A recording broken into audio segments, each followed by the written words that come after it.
So now we are going to deal with something called as mechanism of absorption of elements, my dear. Now you all know that the number or amount of the elements present outside the root hair is comparatively less as compared to the root hairs basically. So the root hair contains large number of ions, and the outer side of the root hair, that is something called as soil, which contains less amount of the ions and different type of minerals. So what do you think, that entry of that ion should be active or passive? So let us start with this absorption. क्या technique है इस absorption की, ये सारी चीजें हम आज बात करने वाले हैं, right? So study on mechanism of absorption of the element by plants, right? याद रहे प्लांट्स किस तरीके से उसको करते हैं, इसको हमने करके देखने की कोशिश की in the isolated cells, tissues and the organs of the plants, my dear. क्या रिवील होता है? It is revealed that the process of absorption can be demonstrated और demarcated in two main phase. The very first phase which is very rapid, initial phase is a rapid phase and the second phase will be very slow. क्या बातें हैं जरा देखते हैं. पहला phase जो होगा it will be an apoplast. जब कभी भी शब्द आ जाए ना apoplast, so it is going to deal with something called as the intercellular spaces and the cell wall. Please याद रखना मेरे बच्चों what I'm talking. Whenever the minerals or the ions are moving along the cell wall and the intercellular spaces, that place or that space, that phenomenon basically is termed as apoplast. So here what happened? Initial rapid uptake of the ions will take place into the free space or outer space of the cell. That is something called as intercellular spaces and the cell wall.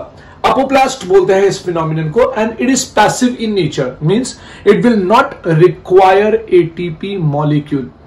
Please इस बात को याद रखो, it will not require ATP molecule. So passive movement of ions into the apoplast usually occurs through ion channels मेरे बच्चों.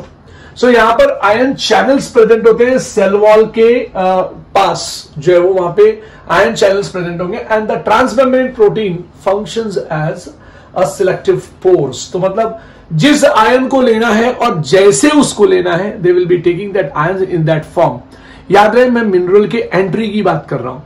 अब एक बार minerals इंटरमेम्ब्रेनल spaces और सेल वॉल के लेयर्स पे आ गए, वहां से उनको अंदर एंट्री करना है.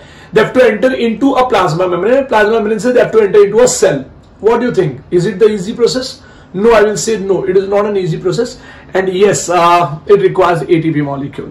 सो यहां पर जो प्रोसेस होता है ये हो जाएगा एक्टिव प्रोसेस. अब यहाँ पे हुआ क्या है? This is the second phase where ions are taken slowly into the inner space and the phenomenon is termed as symplast. मतलब अब यहाँ पे ions जो है वो अंदर आने की कोशिश कर रहे हैं. याद रहे वो जो ट्रांसमेम्ब्रेन प्रोटीन की मैं बात कर रहा था वो यहाँ प्रेजेंट होते हैं. ये जो प्रोटीन्स की हम बात कर रहे हैं ना यहाँ पे, these are present here. ये प्रोटीन ऐसे प्रेजेंट होंगे सेल वॉल के पास and they are the one which allow the basically पहले तो ये यहाँ पे इनिशियल रैपिड फिनोमिनन होगा, उसके बाद ये प्लाज्मा मेम्ब्रेन लग जाएगा यहाँ पे और प्लाज्मा मेम्ब्रेन से भी एंट्री लेना है उनको, राइट? तो प्लीज ये याद रखना कि सिम्प्लास्ट प्रोसेस होगा. यहाँ पे प्लाज्मोडेस्माटा, यहाँ पे यू नो दिस मेम्ब्रेन जो मैंने बनाया ना plasma membrane contains proteins my dear. ये ऐसे ऐसे प्रोटीन्स होते हैं इनको. So they have a channel proteins my dear. Okay, so not only that, now the entry and exit of the ion to and from, मतलब अंदर से बाहर और बाहर से अंदर आने के दोनों प्रोसेस में they require something called as expenditure of energy. और जब कभी भी बेसिकली यहां पर आपके बुक में लिखा हुआ है एक्सपेंडिचर ऑफ मेटाबॉलिक एनर्जी, और एक्सपेंडिचर ऑफ मेटाबॉलिक एनर्जी अगर ये शब्द आ जाए तो प्लीज प्लीज प्लीज आप ये याद रखना कि we are dealing with something called as ATP molecule. Not only that, मैं आपको बता दूं ये जो आयंस जो मूव करते हैं ना मेरे बच्चों, इनके मूवमेंट के फिनोमिनन को हम कहते हैं फ्लक्स. अगर आयंस अंदर की तरफ आते हैं तो they are termed as influx, and if they are moving out they are termed as efflux. शब्द याद रहे, अंदर आएगा तो इनफ्लक्स और बाहर जाएगा तो इफ्लक्स. प्लीज इस बात को याद रखना मेरे बच्चों. नाउ एक और इंपॉर्टेंट पॉइंट मैं आपको बता दूं, the translocation of solutes my dear. Now mineral salts are translocated through dash. Mineral salts are translocated through xylem along with the ascending stream of water, means ऊपर की तरफ, which is pulled by the plants by transpirational pull. मैंने आपको पहले बताया था कि leaf जो है वो दे परफॉर्म ट्रांसपीरेशन, वहां पे वाटर पोटेंशियल कम होगा तो धीरे धीरे धीरे धीरे वाटर पोटेंशियल नीचे तक कम होना चालू होगा, वाटर विल मूव अप. इसके बारे में प्लांट वाटर रिलेशंस नाम का एक चैप्टर है जहां पर बहुत अच्छी तरीके से आपको वहां पे डिस्कशन किया गया है. So analysis of a xylem sap shows what? The presence of mineral salt. Means xylem conducts water and minerals. Means water and inorganic compounds. So basically xylem which takes the things toward the upward direction. इसके ऊपर भी question है कि is it passive or is it active? हम इसके बारे में भी डिस्कशन करेंगे. लेकिन आप इस बात को याद रखना कि जब हमने देखा, हमने एक रेडियो आइसोटोप एक प्रोसेस किया और उस प्रोसेस में हमको ये पता चला कि द सब्सटैंटिएट व्यू मिला हमको कि the water and dissolved mineral they move from something called as a xylem, my dear.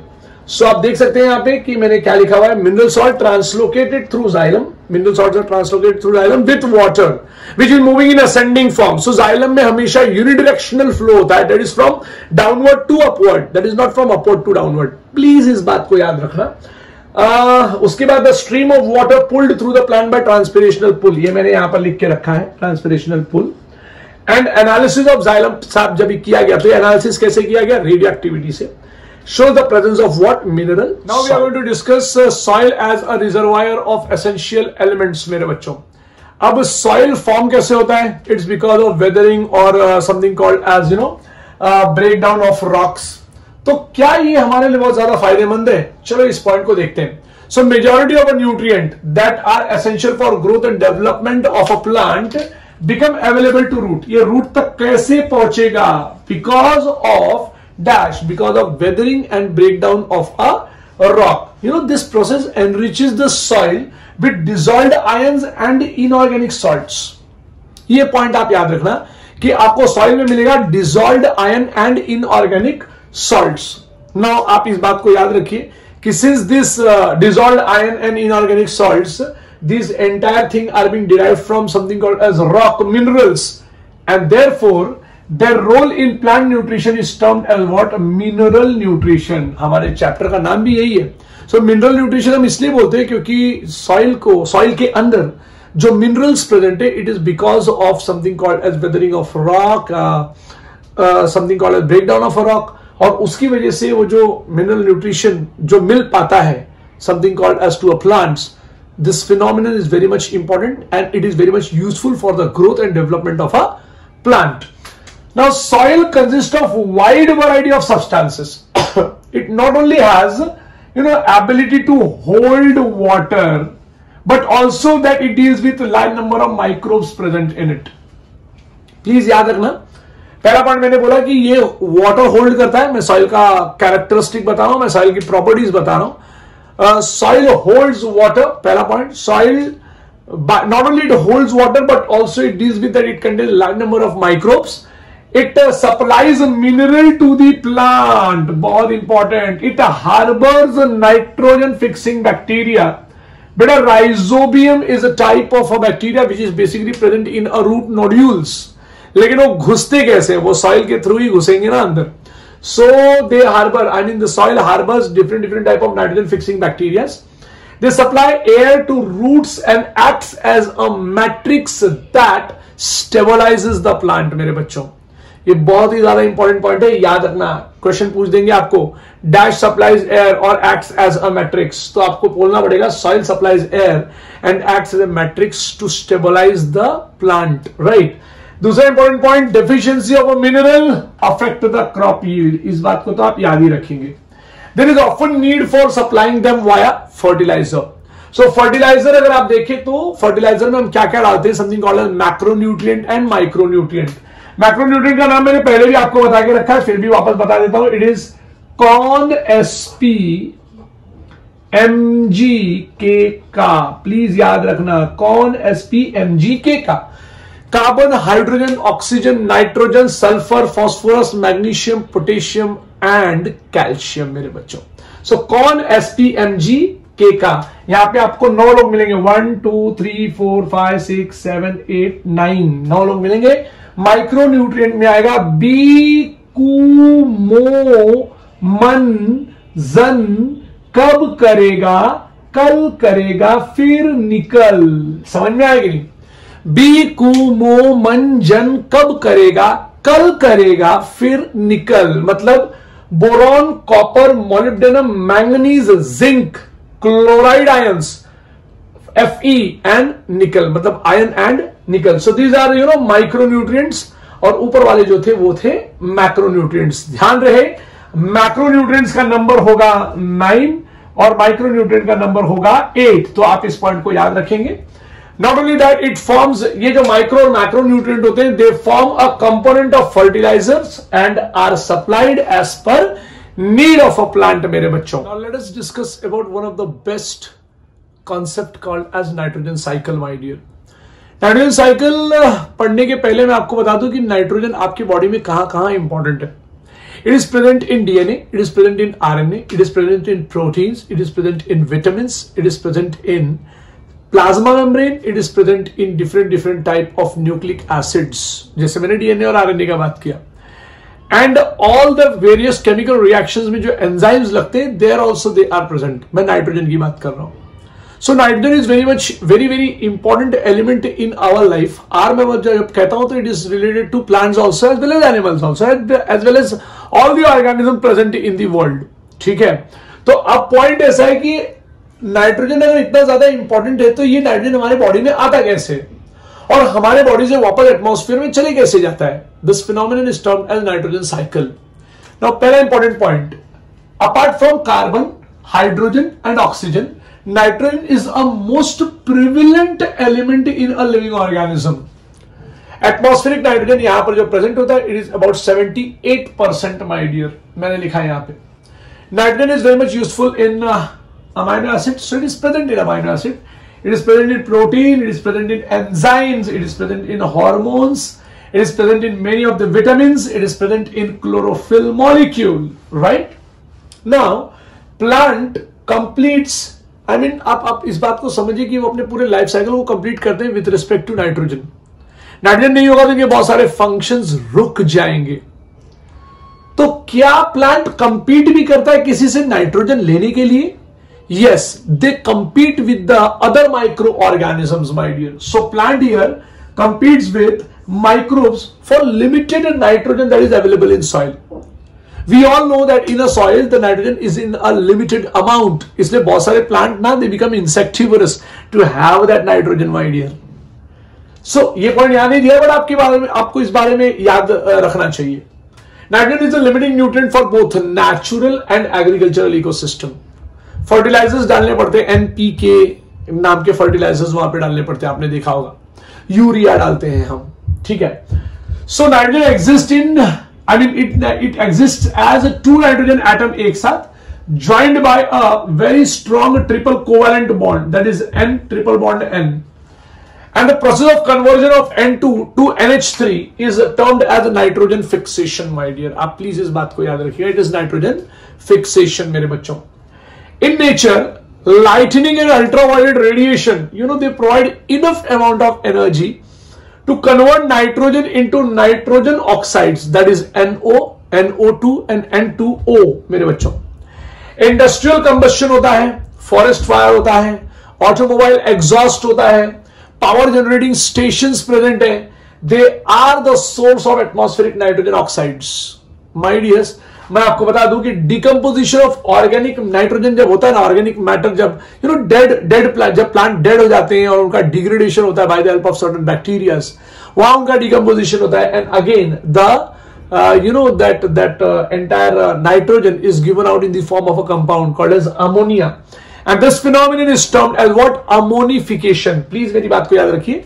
So decomposition of organic nitrogen of dead plants and animals into ammonia, ये बहुत important point है.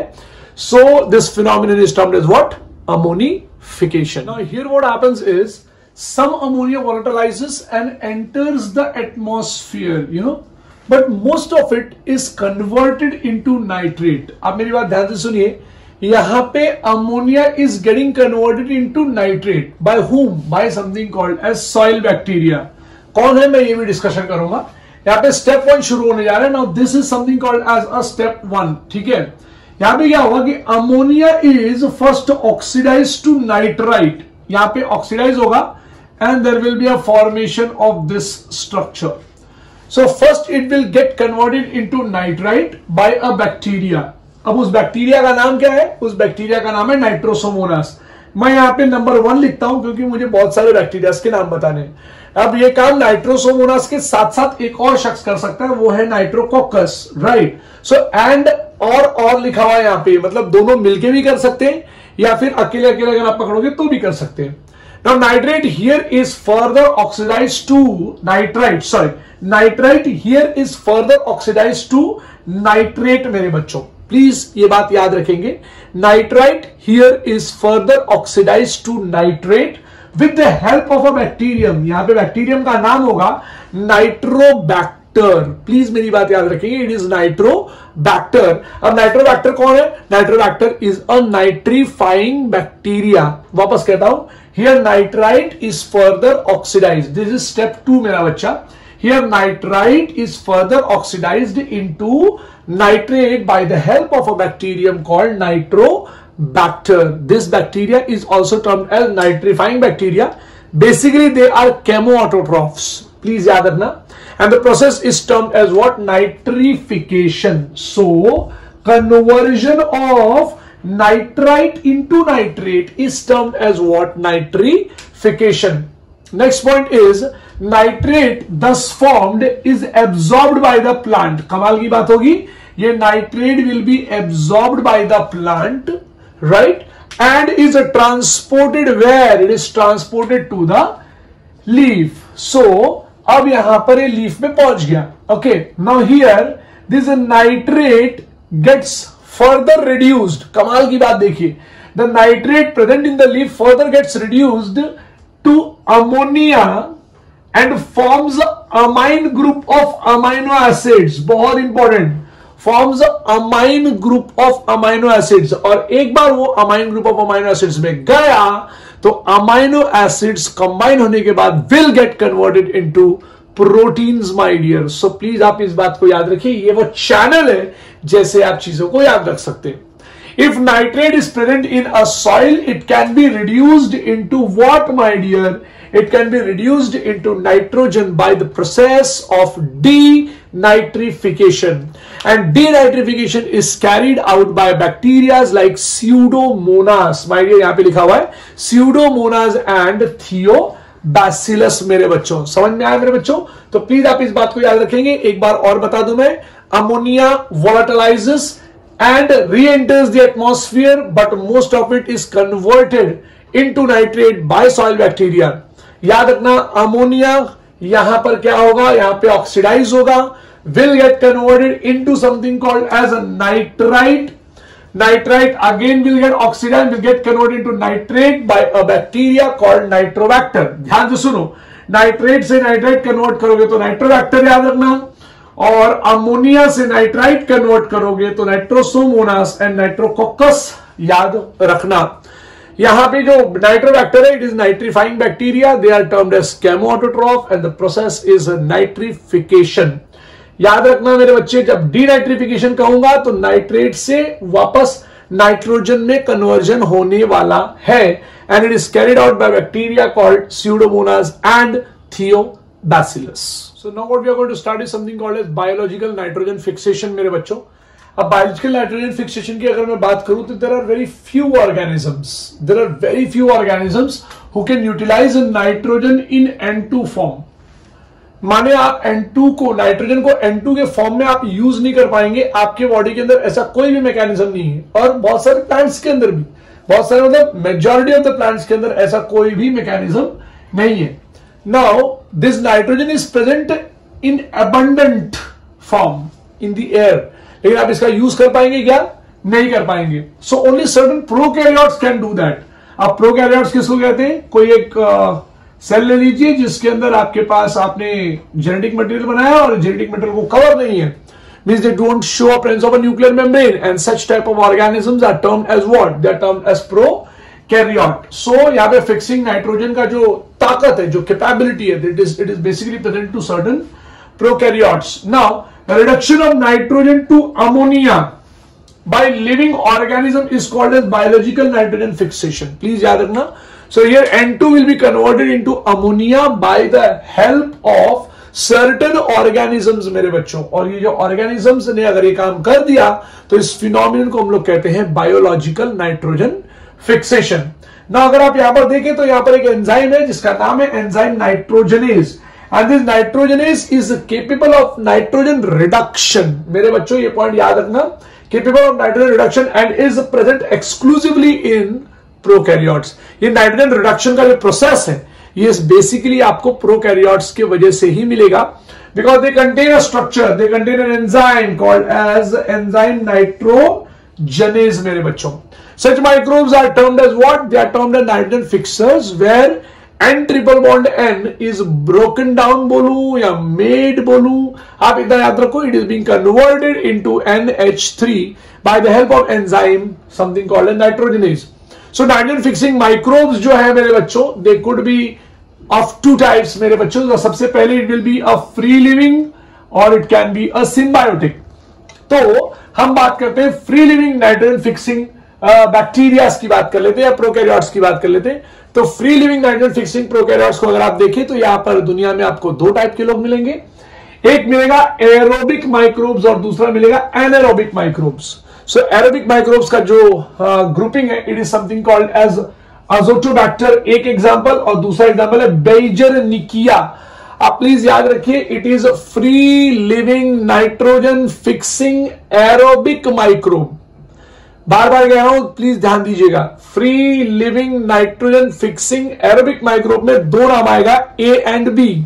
ए का मतलब हो जाएगा समथिंग कॉल्ड एज अजोटोबैक्टर और दूसरा हो जाएगा बेइजरनिकिया, प्लीज याद रखना। और अगर आप एनारोबिक माइक्रोब्स के पास आते हैं तो it is something called as rhodospirillum and something called as Clostridium.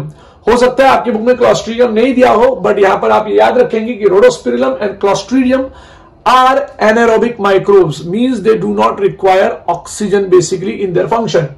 दूसरा एक और चीज मैं आपको बता दूं, cyanobacteria. Cyanobacteria is also termed as what? Blue green algae मेरे बच्चों। जब आप साइनोबैक्टीरिया की बात करते हैं तो यहां पर बेहतरीन एग्जांपल होगा एनाबेना, नॉस्टॉक एंड औलोसिरा। ऐसे बहुत सारे हैं, सिलिंड्रिकोस्पर्मम भी है, लेकिन आप इतना याद रखना है यहाँ पे anabaena, nostoc, aulosira. Aulosira basically is found in paddy fields. Anabaena and nostoc ये दोनों फ्री लिविंग भी हो सकते हैं, और बेसिकली अनाबेना अगर आप देखें तो anabaena can be symbiotic in nature. मेरी बात आप याद रखना, किंगडम प्लांट किंगडम नाम का चैप्टर है, chapter number 3 if I am not wrong, 11th standard में। तो वहां पर आपको दिखेगा कि anabaena is found in the roots of a cycas. So coralloid roots हो जाता है वो, it the root gets crammed हो जाते हैं। तो anabaena is found in something called as, याद रखेंगे, रूट्स ऑफ अ साइकस मिलेंगे, जिम्नोस्पर्म्स में होते हैं वो basically. Anabaena can also be found in pteridophytes, right. Azolla pinnata करके प्लांट का नाम है, azolla aquatica and azolla pinnata, उसके लीफ के कैविटी में anabaena is found. So anabaena का काम क्या है? It is something called as nitrogen fixation my dear. Nostoc आप आएंगे तो nostoc is free living, anabaena free living भी। अब देखो दोनों को वहां पे फ्री लिविंग के नाम पे दिया हुआ है, बट मैं चाहता हूं कि आप अनाबेना को सिम्बायोटिक के फॉर्म में पढ़े मेरे बच्चों, ठीक है। अब दूसरी जो बात आप करने जाएंगे, it is something called as symbiotic. शब्द याद रहे, सिम्बायोटिक नाइट्रोजन फिक्सर्स। जब आप सिम्बायोटिक नाइट्रोजन फिक्सर्स की बात करते हैं तो यहां पर नाम आता है बैक्टीरिया का। दे आर प्रोमिनेंट मोस्ट, सबसे ज्यादा मैं जिसको बहुत मानता हूं, it is something called as rhizobium. Rhizobium affects something called as leguminous plants and they basically attack or present in root nodules my dear। ये शब्द आप याद रखेंगे। There is one more bacteria called as Frankia, आप जानते होंगे। ये Frankia होते हैं, they are basically found in non-leguminous plant, और non-leguminous plant के साथ साथ it is also they also have an ability to make root nodule. तो प्लीज फ्रैंकिया को याद रखना, they are heterotrophic, they are filamentous and basically they are actinomycetes. So आप please याद रखेंगे, एक्टिनोमाइसीड्स है, फिलामेंटस है, हेट्रोट्रॉफिक है, और इसका नाम हमने रखा है frankia. It is found in myrica नाम के प्लांट में मिलता है, एल्नस नाम के प्लांट में मिलता है, कैजुरीना नाम के प्लांट में मिलता है। तो माइरिका, अल्नस, कैजुरीना, ये तीन लोगों का नाम आप याद रखेंगे। दे आर बेसिकली एंजियोस्पर्म्स, और ये जिंगो बाइलोबा के अंदर भी मिलता है, तो that is something called as gymnosperms. तो आप ये याद रखेंगे। थर्ड जो बैक्टीरिया मैं बताने जा रहा हूं, it is something called as xanthomonas, which is basically found in non-leguminous plant and it is found in a plant called as pavetta and it forms a leaf nodule। मेरे बच्चों, आज तक तुम लोगों ने देखा था रूट नोड्यूल, राइट? राइजोबियम के लिए रूट नोड्यूल होता है, बट यहां पर आप देखेंगे something called as leaf nodule. तो मैं एक काम करता हूं कि मैं ना ये लिख के दिखा देता हूं आपको, जो जो मैंने बोला है वो मैं अगर आपको लिख के दिखा दूंगा तो कैसा कि आप जो है वो इसको एज अ नोट्स भी रख सकते हैं, स्क्रीनशॉट लेके, या वीडियो तो है ही है। तो प्लीज इस बात को ध्यान दीजिएगा। और मुझे ऐसा लगता है कि यहां से there can be a very good question can come और can arise from this point. तो प्लीज आप याद रखेंगे, मैं लिखने जा रहा हूं, it is something called symbiotic nitrogen fixers. अभी तक आपने देखा ना फ्री लिविंग, अब आप देखेंगे symbiotic nitrogen fixers.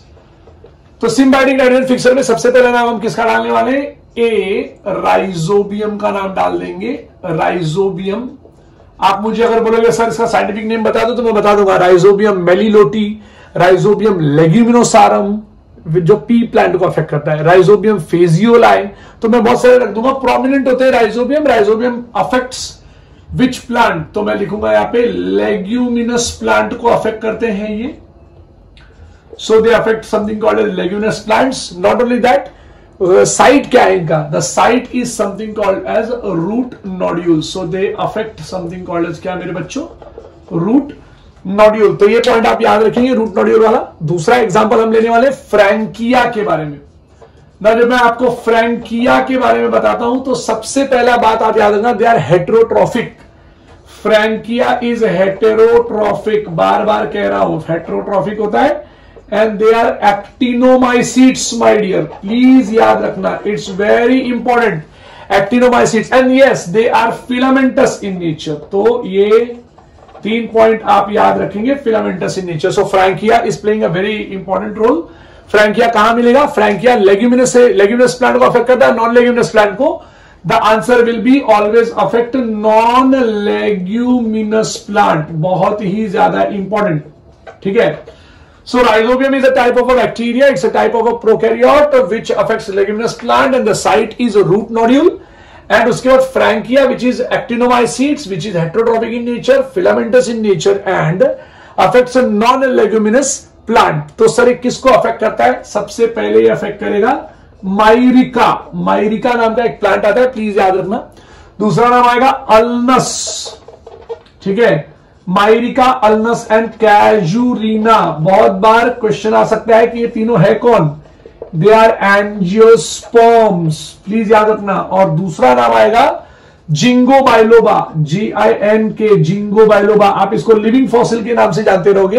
And they are the one which are nothing but gymnosperms. So gymnospermae या एंजियोस्पर्मे भी लिख सकता हूं मैं यहां पे, देख लीजिए यहां पर। इसके बाद में मिटाऊंगा इसको। xanthomonas का नाम आएगा। xanthomonas is the one which affects non leguminous plant, pavetta करके जैसे मैंने आपको नाम बताया, and it show the leaf nodule. तो मुझे थोड़ा सा यहां का भी मिटाना पड़ेगा। सो प्लीज इस बात को याद रखिए, इट्स वेरी इंपॉर्टेंट। xanthomonas के बारे में भूलना नहीं है। तो xanthomonas का फंक्शन क्या देखा अभी आपने कि xanthomonas is the one which affects pavetta नाम का प्लांट।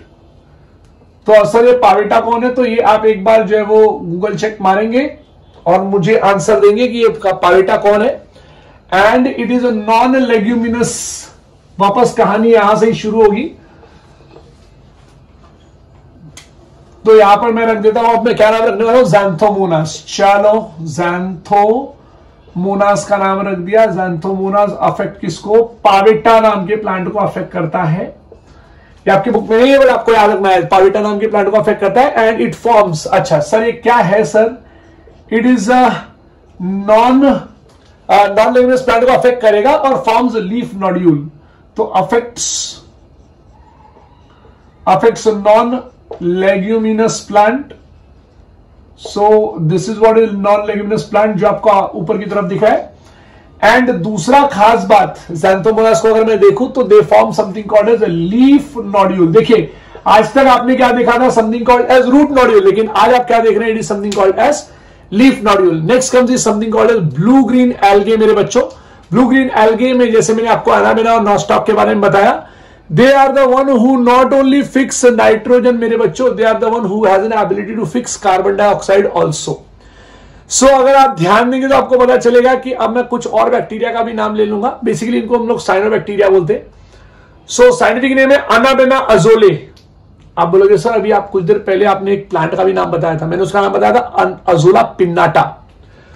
सो यहां पे अगर आपने साइनोबैक्टीरिया के बारे में बताया मुझे, तो मैं यहां पर नाम लूंगा जो सिम्बायोटिक है, साइनोबैक्टीरिया विच इज सिम्बायोटिक, मैं नाम लूंगा अनाबेना अजोले। तो जब मैं बोलूंगा अनाबेना Azoulay, so it's a type of a cyanobacteria which is present in a fern called Azolla pinnata or Azolla aquatica। Please याद रखना, ये एग्जाम में आने के चांसेस लगते हैं मुझे।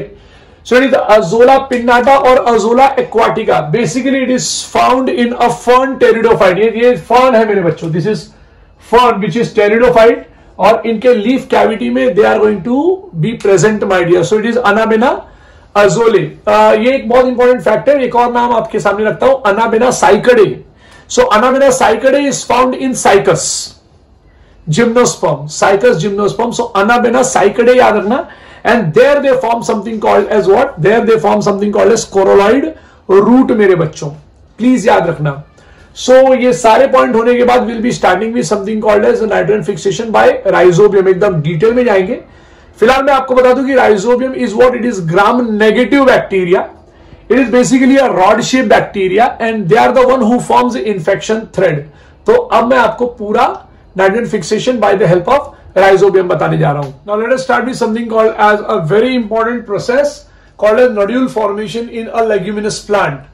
Now the question is, why does a rhizobium infects or affects only leguminous plant?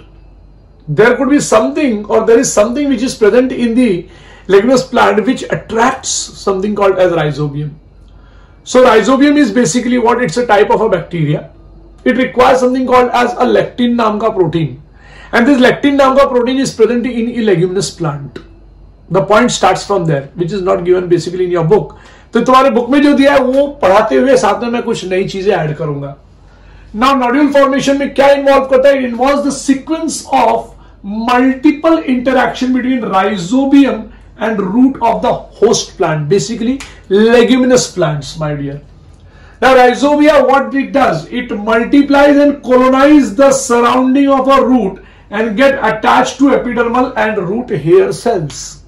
Means they will be as soon, अगर आपने देखा होगा तो वहां पे there will be a presence of a root hair. जरा मुझे दिखाना तो there is the presence of something called as a root hair मेरे बच्चों। नाउ आप देख सकते हैं यहां पर मैं आपको कुछ दिखाने वाला हूं, जरा प्लीज यहां पे देखिए। Now this is a structure like this, ठीक है मेरे बच्चों, ये आप देख पा रहे होंगे यहां पर। Now this is what is a soil particle मेरे बच्चों, और सॉइल पार्टिकल के पास यहां पे there is the presence of a root hair मेरे बच्चों, ठीक है। Now this root hair is present here and these are bacteriums, okay my dear. Now these rhizobium bacteriums are what, they are gram negative bacteriums, okay, and they are what, they are basically a rod shaped in nature. Not only that, now what this bacterium will do, this bacterium will be, they will be arranging themselves here. So rhizobium bacteria are susceptible to root hairs and they start dividing near it. ये divide करने लग जाएंगे। Successful infection of a root hair cause a curl in a root hair मेरे बच्चों, ठीक है। तो जब ये यहां पर कर्ल कर लेंगे, यहां पे कर्ल हो गया, हुक फॉर्मेशन हो गया, यहां पे ये जो बैक्टीरियाज हैं, दिस बैक्टीरियाज, ये बैक्टीरिया लोग इतने चालाक हैं कि they love lectin which is present inside it. So ऐसे मौके पे क्या होगा, यहां पे they will start entering into the root hair मेरे बच्चों। अगर रूट हेयर में जाएंगे तो ये विल, यहां पे क्योंकि यहां पे रूट हेयर कर्ल हो गया, right, root hair is curled here ना, तो कर्ल होने के बाद they will form an infection thread मेरे बच्चों। So वो infection thread से they will enter and they will reach to the what? To the inner cortex and pericycle. Please याद रखना, pericycle cells तक जाएंगे मेरे बच्चे यहाँ पे। ये एक बात आपको मैं और बता दूं मेरे बच्चे, attachment to the root it is done with the help of two things. Bacteria के अंदर होता है नॉड फैक्टर जो नोड्यूल फॉर्मेशन कराता है, और प्लांट की होता है अंदर होता है something called as what, lectin मेरे बच्चों। आप इसको देख सकते हैं अच्छे से, राइट। यहां पे हीमोग्लोबिन, अब लेग हीमोग्लोबिन के फॉर्म में जो फिनोमिनन मैं बताऊंगा उसको भी आप देखेंगे। बट यहां पर इन्फेक्शन थ्रेड देखो, ये containing bacteria it enters inside and now here the nodule starts, क्या मेरे बच्चों, मैच्योर होने लग जाता है। नोड्यूल जो है वो फॉर्म होगा because large number of cell division will take place मेरा बच्चा। तो ये आपको जो है वो प्लीज याद रखना है। Okay, now the very important fact here is an infection thread is produced carrying the bacteria into the cortex of a root, जैसे मैंने अभी आपको बताया, where they initiate the nodule formation। मेरे बच्चों याद रखना, nodule formation is always starting with something called as nod gene। लेकिन जब ये बैक्टीरिया, बेसिकली जब ये बैक्टीरिया अंदर जाता है तो what does a plant cell does? Plant cell जो है वो इसके ऊपर एक पूरा लेयर फॉर्म करा देता है, इसका नाम है लेग हीमोग्लोबिन मेरे बच्चों। So now as soon as the leg hemoglobin comes in the picture, what happens मेरे बच्चों? You know that they are the oxygen scavengers। मेरी बात आप समझिए, rhizobium is an aerobic bacteria, it is aerobic bacteria मेरे बच्चों।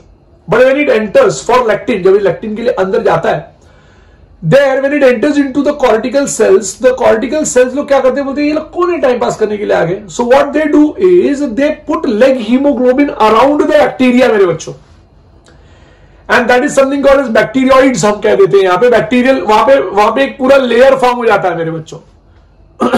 Bacteria के ऊपर पूरा लेयर फॉर्म हो जाता है लेग हीमोग्लोबिन का।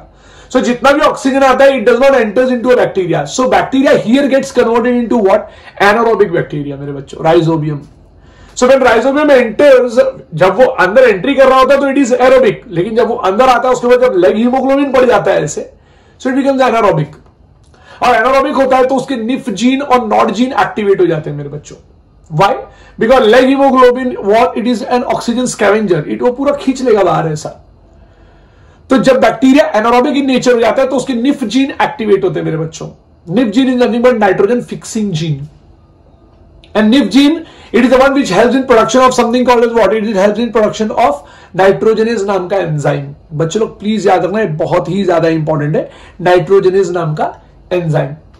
ना बेसिकली नाइट्रोजनेज जो नाम का एंजाइम होता है, जैसे मैं आगे भी अभी आपको डिस्कशन में लाऊंगा यहां पे, तो nitrogenase is one of the type of an enzyme which basically contains two sub units my dear. It contains large sub unit and small sub units. आपको पता नहीं होगा लेकिन आप इस बात को याद रखिएगा। The large sub unit is made up of FeMO, tetramer होते हैं मेरे बच्चे, ये प्लीज याद रखना, FeMO, and the small unit is made up of ion, so it's a dimer basically. यहाँ पे ATP मॉलिक्यूल जो है वो अटैच होता है। सो एक्टिव साइट याद रहे मैं क्या बोल रहा हूं, नाइट्रोजनेस के दो सब यूनिट्स होंगे। पहला sub units will be made up of FeMO which is tetramer, and दूसरा smaller sub unit which is made up of Fe। तो Fe याद रहे मेरे बच्चों, यहां पे ATP मॉलिक्यूल का एक्शन होगा और नाइट्रोजन जो है वो अटैच होगा किधर मेरे बच्चों, फ्री, आई मीन जो मैंने सब यूनिट बताया ना, लार्ज सब यूनिट, तो active site for nitrogen is the large sub unit, it is not the small सब यूनिट। मैं बार बार कह रहा हूं, मेरी बात को ध्यान से सुनना, इट्स वेरी इंपॉर्टेंट मेरे बच्चों। So nitrogenase is what, it is formed by what, nif gene of a bacteria. ये बात आप याद रखेंगे, it is formed by nif gene of a bacteria मेरे बच्चों। Leg hemoglobin is formed by what, both bacteria and plant, and it is present in the cytoplasm of a plant cell. बहुत बार ऐसा होता है कि लोग कहते हैं कि लेग हीमोग्लोबिन सिर्फ और सिर्फ it is form because of plants, नहीं, it is form because of bacteria as well as plant. Bacteria वहां आया जिसकी वजह से प्लांट को वो लेग हीमोग्लोबिन प्रोड्यूस करना पड़ा। सो प्लीज आप ये बात याद रखना, ये बहुत इंपॉर्टेंट है। हाँ, एक और चीज, peribacterial membrane is formed by genes of a plant मेरे बच्चों, वो जो लेयर फॉर्म हो जाता है ना, and that is and in a plant it is termed as what, nod gene, plant nod gene कहते हैं मेरे बच्चों। तो पेरीबैक्टीरियल मेम्ब्रेन जो फॉर्म होता है उसके ऊपर देखिए, एक पेरीबैक्टीरियल मेम्ब्रेन फॉर्म होगा, उसके ऊपर लेग हीमोग्लोबिन फॉर्म हो जाएगा। तो leg hemoglobin is formed because of plant, but वो फॉर्मेशन अकर हुआ in plant because of bacteria, ये मेरे कहने का मतलब है। सो प्लीज आप याद रखना, यहां पे कोई भी डाउट होगा तो मुझसे प्लीज पूछ लेना, it's very much important. So here what happens, they initiate the nodule formation, the cortex of a root, directly दे दिया उन्होंने in the cortex of a root, लेकिन बेसिकली ऐसा नहीं है। बेसिकली क्या होता है, bacteria has to enter, it was aerobic, right, enter किया लेक्टिन नाम के प्रोटीन के लिए, वहां पे जाने के बाद लेग हीमोग्लोबिन नाम का लेयर फॉर्म हो गया उसके ऊपर विच इज O2 स्कैवेंजर, तो उसने O2 को नहीं आने दिया, इट बिकेम एनारोबिक, उसके नॉड जीन एक्टिवेट हो गए, निफ जीन एक्टिवेट हो गए, निफ्जीन ने प्रोड्यूस करवाया नाइट्रोजनेज नाम का एंजाइम। नाइट्रोजनेज नाम के एंजाइम के दो सब यूनिट्स है, लार्ज सब यूनिट्स एंड स्मॉल सब यूनिट। लार्ज सब यूनिट के अंदर आयन और मॉलिब्डेनम होता है, स्मॉल सब यूनिट के अंदर सिर्फ Fe होता है, आयन होता है, राइट तो प्लीज याद रखना। और नॉट जीन की वजह से it is plant nodule formation gene जिसको हम कहते हैं, और वो धीरे धीरे वो सारे cortical cells they start dividing and redividing my dear, that is what is point. So here then the bacteria are released from the thread into the cells, which leads to the differentiation of a specialized nitrogen fixing cells, and the nodule thus formed established direct vascular connection. So nodule is formed in cortex, but it has a connection to the xylem. Vascular connection उनको जो है वो present होता है with the host for exchange of a nutrient। मेरे बच्चों समझ में आया मेरे बच्चों? Okay, so the reaction which you are seeing here is that, see, this is a nitrogen here, and this nitrogen with 8 electron and 8 proton as well as 16 ATP molecule give rise to 2 molecule of ammonia, hydrogen and 16 ADP plus 16 PI, that is inorganic phosphate मेरे बच्चे। तो जब आप यहां पर देखते हैं तो इस तरीके के रिएक्शन को अगर आप देखेंगे तो ये रिएक्शन में आप क्या देख रहे हैं यहां पे, इस रिएक्शन में आप देखेंगे बहुत ही इंपॉर्टेंट फैक्ट। आप ये जानते हैं मेरे बच्चे कि the enzyme nitrogenase is highly sensitive to molecular oxygen. मेरे बच्चों highly sensitive to molecular oxygen, ये आप जानते ही हैं जैसे मैंने आपको बताया था। So it requires anaerobic condition. Now what happens, the nodule have adaptation that ensures the enzyme is protected from oxygen. Nif gene has to be protected from oxygen. To protect this enzyme, the nodule contains an oxygen scavenger called as leg hemoglobin. It is interesting to note that these microbes live as aerobes. Rhizobium की बात कर रहे हैं। These microbe lives as aerobes under free living condition. They are aerobic in nature. When nitrogenase is basically not operational. Nitrogenase inactive होता है कब? जब यहां पे याद रहे जब वो बैक्टीरिया एरोबिक होता है, but during nitrogen fixing event what happens, they become anaerobic, thus protecting the nitrogenase enzyme। मेरे बच्चे you must have noticed in this reaction, ये अबव रिएक्शन में आप देख सकते हैं that ammonia synthesis by ammonia is synthesized. यहां पे अमोनिया बनाए कि नहीं बनाए, by the help of what, by the help of 16 ATP molecule. मेरे बच्चों अब आप ये 16 ATP मॉलिक्यूल, अब आप ये 16 ATP मॉलिक्यूल जो देख रहे हैं, आप मुझे बता सकते हैं 16 ATP मॉलिक्यूल किसके यूज हुए? ये 16 ATP मॉलिक्यूल बैक्टीरिया के नहीं यूज हुए, ये 16 ATP मॉलिक्यूल यूज हुए हैं प्लांट्स के। एंड सिंगल अमोनिया मॉलिक्यूल एक NH3 को फॉर्म करने के लिए 8 ATP जो है वो यूज हुआ है। एंड ये जो सेल है ना मेरे बच्चे, रूट का सेल, वो बेचारा रेस्पिरेशन करता है, एंड रेस्पिरेशन करके it produces that ATP molecule, and that ATP molecule is used in formation of ammonia. Now there is something called as the diagram which I had made. See, this is enzyme nitrogenase, right? And enzyme nitrogenase से यहाँ पे nitrogen molecule जो है वो attach होता है, binding of substrate takes place, so reduction occurs, और 2 proton आपको दिख रहा होगा यहाँ पे 2H प्लस या प्लस 2H ऐसा आप लिख सकते हैं। प्रोटॉन प्लस इलेक्ट्रॉन दोनों होता है क्योंकि यहाँ पर लिखा हुआ है, इससे मैं ऐसे बता रहा हूं। तो 2 हाइड्रोजन जो है वो अटैच होगा यहाँ पे, और फिर उसके बाद वापस रिडक्शन होगा, 2 हाइड्रोजन और अटैच होगा। Basically it is proton and electron, 2 proton 2 electron मिलके वो हाइड्रोजन बना है। प्लीज याद रखना, प्लीज याद रखना, दिस हाइड्रोजन जो आप देख रहे हैं ना मेरे बच्चों यहाँ पे ऐसे, ये हाइड्रोजन 2 प्रोटॉन और 2 इलेक्ट्रॉन से बना है, ये मेरे कहने का मतलब है। तो यहाँ पे वापस होगा रिडक्शन मेरे बच्चों, और रिडक्शन के साथ साथ ये 2 हाइड्रोजन और अटैच होगा। जैसे ही अटैच होगा, a single nitrogen will be containing 2 hydrogen atoms. देख रहे हैं यहां पर आप, ये एक nitrogen, again there will be 2 hydrogen atoms. एक और करने वाली बात यहां पर है कि see here it is 3 bond, 1 2 3 मेरे बच्चों, देखो ऐसे। सो ये 3 बॉन्ड में यहां पे जब ये 2 हाइड्रोजन आया तो मेरे बच्चों यहां पे देखो ये 2 बॉन्ड हो गया, डबल बॉन्ड जिसको हम कहते हैं, राइट? बिकॉज यहां पे ये हाइड्रोजन अटैच हो गए, रिडक्शन हो गया, यहां पे एक और हाइड्रोजन अटैच हुआ, इसलिए यहां पे सिंगल बॉन्ड दिख रहा है मेरे बच्चों। 2 hydrogen more gets attached, and what happens here is a single nitrogen gets 3 hydrogen atoms। देखो मेरे बच्चों, और इसके बाद ये रिलीज हो जाते हैं। So there is a release of a product takes place।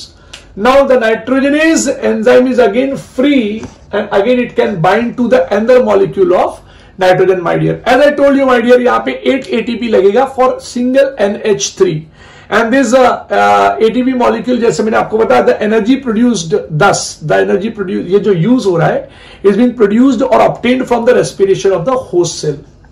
एक और बात मुझे आपसे करनी है, fate of ammonia. What happens to ammonia मेरे बच्चे? At physiological pH, the ammonia is protonated. Please मेरी बात याद रखना, it's very important. Protonated to form ammonium ion. So ammonia will be converting into ammonium ion, while most of the plant can assimilate nitrate as well as ammonium ion. मेरे बच्चों, here the latter is quite toxic to a plant and hence cannot accumulate in them. Right? So let us now see what happens to ammonium, and is ammonium this ammonium is used to synthesize amino acids in plants मेरे बच्चों. So there are two main ways in which this can take place. The very first phenomenon is termed as what? The very first phenomenon is termed as a reductive amination मेरे बच्चों, और ये reductive amination अब मैं आपके सामने start करने जा रहा हूं मेरे बच्चों. Now as I told you all that the ammonium ion which is present, right, NH4 plus, it is used to synthesize amino acids in plant. So there are two main ways, right? The first way was something called as reductive amination. You know, in this process what happens, here there is an example which is given in front of you. In this process ammonia reacts with, see, ammonia reacts with, अभी यहाँ पे point बहुत important है, यहाँ पे ammonium ion दिख रहा है आपको, लेकिन यहाँ पे मैंने क्या बोला, ammonia reacts with alpha ketoglutaric acid and forms glutamic acid as indicated in the equation given below. Alpha ketoglutaric acid यहाँ पर दिख रहा है आपको, यहाँ पे ये NH4 प्लस जो अमोनिया से ही अमोनियम फॉर्म हुआ है प्लस NADPH है, right. Now what happens here is that alpha ketoglutaric acid and NH4 plus as well as NADPH का ये H molecule will combine with this and forms a glutamate. In the presence of enzyme, glutamate dehydrogenase, my dear, plus there is a formation of water takes place and NADP molecule is given out.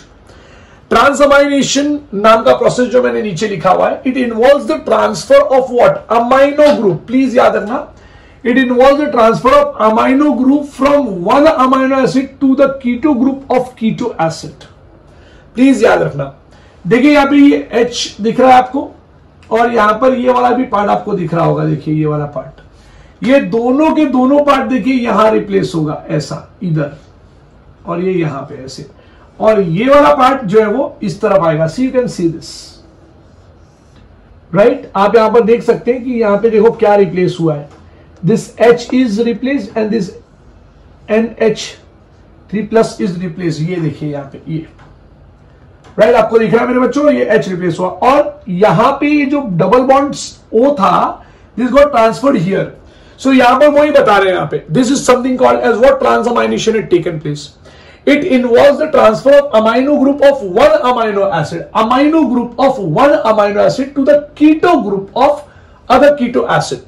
Now glutamic acid is the main amino acid from which the transfer of NH2 takes place.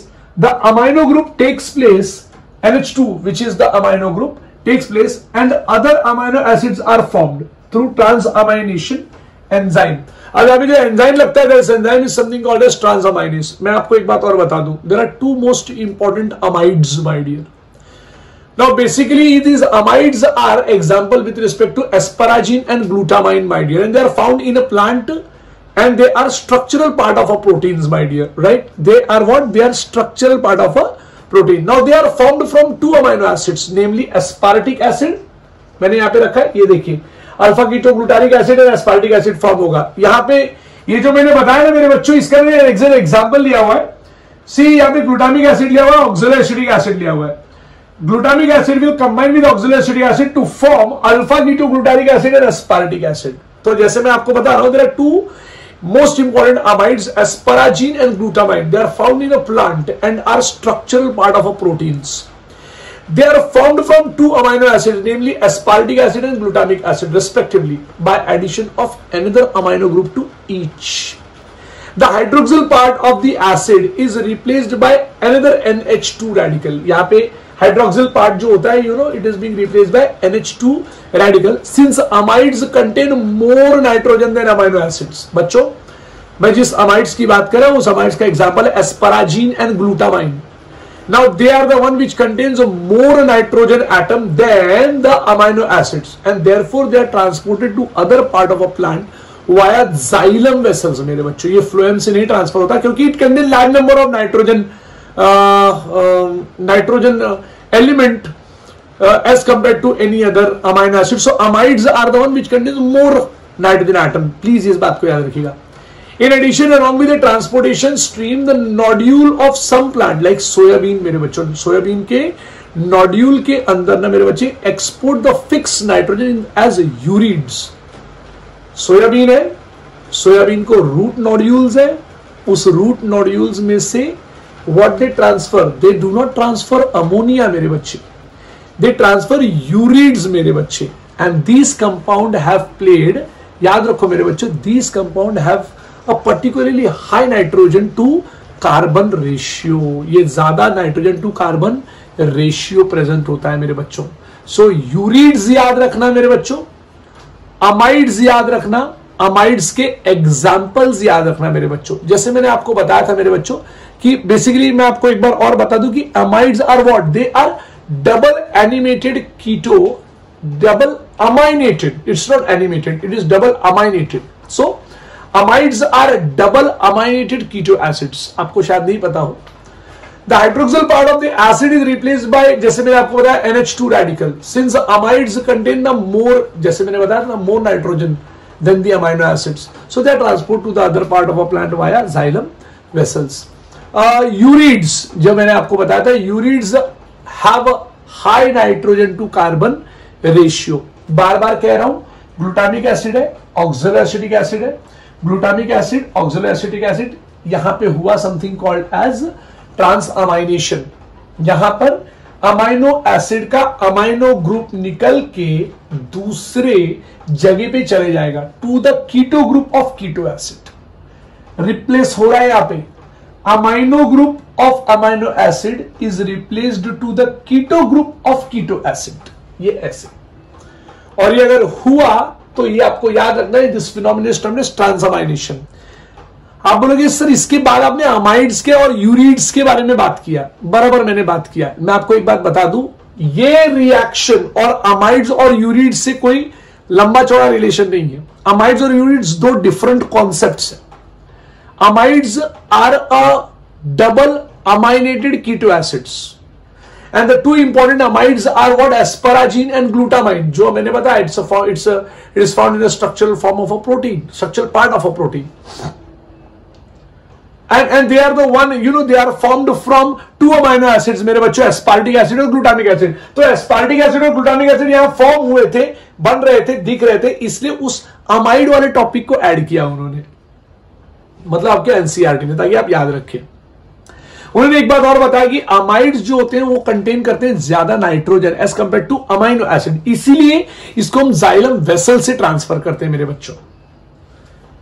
कभी कभी जो है वो nodule के अंदर जब वो formation हो जाता है तो वहां पर फॉर्मेशन में, जैसे फॉर एग्जांपल सोयाबीन का है, जब वहां फॉर्मेशन होता है तो वहां पे यूरिड्स फॉर्म होता है। नाउ यूरिड्स क्या होता है, they are the type of compound containing particularly high nitrogen to carbon ratio मेरे बच्चों। इसी के साथ हमारा ये चैप्टर खत्म होता है। Thank you to all of you my dear, have a good day.